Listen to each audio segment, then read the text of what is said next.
House of the dragon season 1 episode 4। এপিসোডের শুরুতে রহনীরাকে দেখা যায় ড্র্যাগন স্টোনে। সে এখন সেখানে রুল করে। এখানে ওয়েস্টেরোসের আলাদা আলাদা রাজ্য থেকে অনেক লর্ডস এসেছে রহনীরাকে প্রপোজ করতে।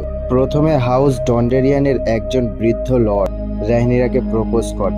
সে রহনীরাকে ইমপ্রেস করার চেষ্টা করে, কিন্তু সে ছিল অনেক বয়স্ক। তাই রহনীরা তাকে বলে যে তার অনেক বয়স হয়েছে এবং তাকে খুব ইনসাল্টও করে। রহনীরা লর্ড ডন্ডেরিয়ানের প্রচুর ইনসাল্ট করে, ফলে তার পাশেই বসেছিল লর্ড ব্যারাথিয়ান। সে রহনীরাকে বোঝায় যে কোনো লর্ডসের এরকমভাবে ইনসাল্ট করা উচিত নয়। স্যার বর্মন বারাথিয়ান রহনীরার সাথেই রয়েছে তাকে রাজকার্য শেখানোর জন্য। রহনীরা এখানে সবার প্রপোজাল রিজেক্ট করে দেয়। এরপর সে কিংস ল্যান্ডিংয়ে চলে যায়, কারণ সেখানে ডেমন টার্গেরিয়ানের আসার কথা আছে। প্রতিবারের মতো এবারেও ডেমন একদম সোয়াগের সাথে এন্ট্রি মারে। এরপর সে ভিসেরিসের সামনে বেন্ড দ্য নি করে এবং ভিসেরিসকে তার ক্রাউনটা অফার করে। স্টেপস্টোনের যুদ্ধ জেতার কারণে ডেমনকে কিংস অফ ন্যারোসি উপাধি দেওয়া হয়েছিল এবং তাকে এই ক্রাউনটা পরানো হয়েছিল। ডেমনের দেওয়া ক্রাউনটা ভিসেরিস একসেপ্ট করে এবং ডেমনের জন্য একটা ফিস্টের আয়োজন করা হয়। এই পার্টিতে কুইন অ্যালিসেন্ট এবং রহনীরার একটা কনভারসেশন দেখা যায়। তাদের কনভারসেশন শুনে বোঝা যায় কুইন অ্যালিসেন্টের লাইফটা কতটা স্যাড। যখন থেকে অ্যালিসেন্ট কুইনের বিয়ে হয়েছে তখন থেকে তার আর কোনো বন্ধু নেই। সে শুধু সারাদিন রেড কিপে থাকে এবং রাজার সঙ্গে তাকে সম্পর্ক করতে হয়। এটাই তার কাজ। এরকম একটা লাইফ যাতে সব কিছু ছিল কিন্তু হ্যাপিনেস ছিল না। এই এপিসোডে আমরা দেখতে পাই অ্যালিসেন্টের আরও একটা বাচ্চা হয়েছে। এই বাচ্চাটা ছিল হেলেনা টার্গেরিয়ান।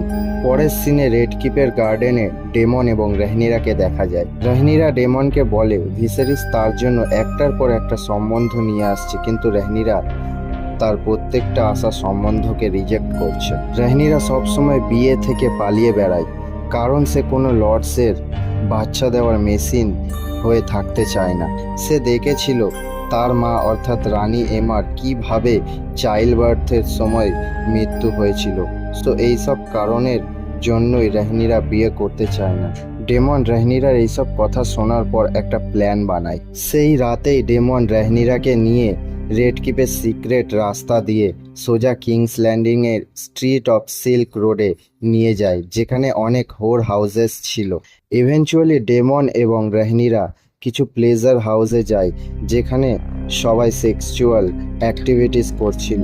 ডেমন রহনীরাকে বলে বিয়ে তো শুধু একটা ডিউটি, কিন্তু এখানে আমরা যার সাথে ইচ্ছা সম্পর্ক বানাতে পারি। দেন ডেমন রহনীরাকে সিডিউস করার চেষ্টা করে। এরপর ডেমন এবং রহনীরা কিস করে। তারা দুজনে ফিজিক্যাল হতেই যাচ্ছিল, সেই সময় ডেমন সেখান থেকে চলে যায়। ডেমন এমন কেন করেছিল সেটা জানা নেই, কিন্তু সে সেখান থেকে বেরিয়ে সোজা তার গার্লফ্রেন্ড মিসারিয়ার কাছে চলে যায়। রহনীরাও সেখান থেকে পালিয়ে যায়, কিন্তু তার পালানোর সময় একটা ছোট্ট বাচ্চা তাকে দেখে নেয়, যে স্যার অটো হাইটাওয়ারের খাস খবরি ছিল। দেন রহনীরা রেড কিপে চলে আসে, আর আসার পর রহনীরা তার সোয়াম শিল্ড ক্রিস্টান পোলের সাথে সে কি করেছিল সেটা নিশ্চয়ই এক্সপ্লেন করার দরকার নেই, সেটা অবশ্যই সবাই মন দিয়ে দেখেছে। অন্যদিকে সেই বাচ্চাটা রহনীরার ব্যাপারে স্যার অটোকে বলে দেয়। দেন অটো এই কথাটা ভিসেরিসকে বলার প্ল্যান করে। ইভেনচুয়ালি যখন অটো এই কথাটা ভিসেরিসকে বলে, ভিসেরিস তখন ভীষণ রেগে যায়। সে অটোকে বলে অটো রহনীরাকে নিয়ে ভুলভাল কথা ছড়াচ্ছে, যাতে তার নাতি এগনই আয়রন থ্রোনে বসতে পারে। ভিসেরিস অটো হাইটাওয়ারের এইসব কথা শোনার পর ভীষণ দুঃখী হয়। অ্যালিসেন্ট তাদের সব কথা শুনে নেয়। দেন অ্যালিসেন্ট রহনীরার সাথে দেখা করে এবং তাকে জিজ্ঞাসা করে যে সে কি ডেমনের সাথে কোনো সম্বন্ধ বানিয়েছে। রহনীরা তার মৃত মায়ের মিথ্যে কসম খায় এবং সে বলে ডেমন তাকে স্পর্শ পর্যন্ত করেনি। রহনীরা খুব বড় মিথ্যে কথা বলে। সারা রাত মদ খাওয়ার পর ডেমন সকালবেলা রেড কিপে আসে এবং কিংস গার্ডরা তাকে ধরে ঘসরাতে ঘসরাতে থ্রোন রুমে নিয়ে যায়। ভিসেরিস ডেমনকে জিজ্ঞাসা করে সে কি রহনীরার সাথে কিছু করেছে। ডেমন বলে যদি করেও থাকি তাহলে এটা নিয়ে এত বাড়াবাড়ি করার কি আছে, আমরাও যখন ছোট ছিলাম আমরাও যে কারোর সাথে সম্পর্ক বানাতাম, তো রহনীরা যদি এটা করেও থাকে তাতে প্রবলেম কি আছে। ভিসেরিস এইসব কথা শোনার পর ভীষণ রেগে যায়। ডেমন তাকে বলে রহনীরার সাথে তার বিয়ে দিয়ে দিতে। এটা শোনার পর ভিসেরিস আরও রেগে যায়। সে ডেমনকে থ্রেট করে এবং সেখান থেকে বার করে দেয়। ডেমনের পর ভিসেরিস রহনীরাকে কনফ্রন্ট করে, তাকে সোজা বলে দেয় তার নাটক আর চলবে না। রহনীরাকে এখন লর্ডস কলেজের ছেলে লেনর ভ্যালেরিয়ানের সাথে বিয়ে করতে হবে। রহনীরা ভিসেরিসকে বলে সে বিয়ে করার জন্য রেডি আছে, কিন্তু আমাদের দরবারের কামিনা অটোর কি হবে?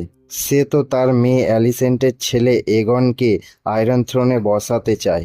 রহনীরা বলে আমি বিয়ে করতে রাজি আছি, কিন্তু তোমাকে রাজা হয়ে কামিনা অটোকে তার পজিশন থেকে সরাতে হবে। দেন ভিসেরিস অনেক বড় একটা ডিসিশন নেয়। সে স্যার অটো হাইটাওয়ারকে হ্যান্ড অফ দ্য কিংয়ের পজিশন থেকে সরিয়ে দেয়। লাস্ট সিনে আমরা দেখতে পাই রহনীরা বুকস পড়ছিল আর গ্র্যান্ড মাস্টার মেলস রহনীরার জন্য কাপে করে চা নিয়ে আসে। এটাকে বলে মুন টি। কোনো মেয়ে যদি সেক্সুয়াল রিলেশনশিপ করে আর সে যদি প্রেগনেন্ট হতে না চায় তাহলে তাকে মুন টি খাওয়ানো হয়। এখানেই শেষ হয় এই এপিসোড। সবাই ভালো থেকো, সুস্থ থেকো, দেখা হচ্ছে পরের ভিডিও দেওয়া। বাই।